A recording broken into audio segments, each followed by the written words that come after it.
Smart Ahmednagar news. Ahmednagar जिल्ह्यात अवैध दारू विरुद्ध कारवाई। 11,37,961 रुपये किमतीचा मुद्देमाल जप्त। 100 आरोपी ताब्यात। स्थानिक गुन्हे शाखा अहमदनगरची कारवाई।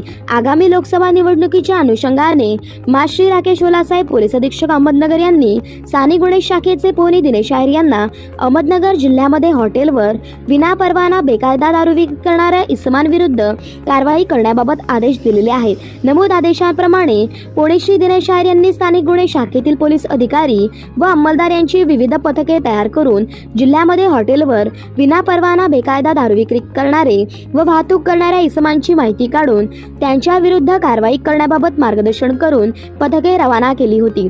स्थानिक गुन्हे शाखेच्या पथकांनी दिनांक 30/3/2024 ते दिनांक 2/4/2024 या कालावधीमध्ये एकूण 95 गुन्हे दाखल करून 100 आरोपींच्या ताब्यातून 11,37,961 रुपये किमतीची देशी विदेशी व गावठी हातभट्टीची दारू व एक स्विफ्ट कार जप्त करण्यात आली आहे। स्थानिक गुन्हे शाखेच्या पथकांमार्फत यापुढे देखील अवैध धंद्यांविरुद्ध कारवाई चालू राहणार आहे।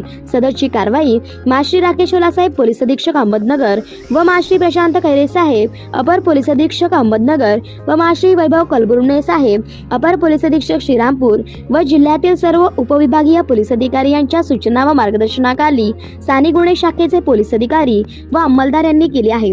उपसंपादक शुभदा भिंगार दिवे, bureau report, smart Ahmednagar news.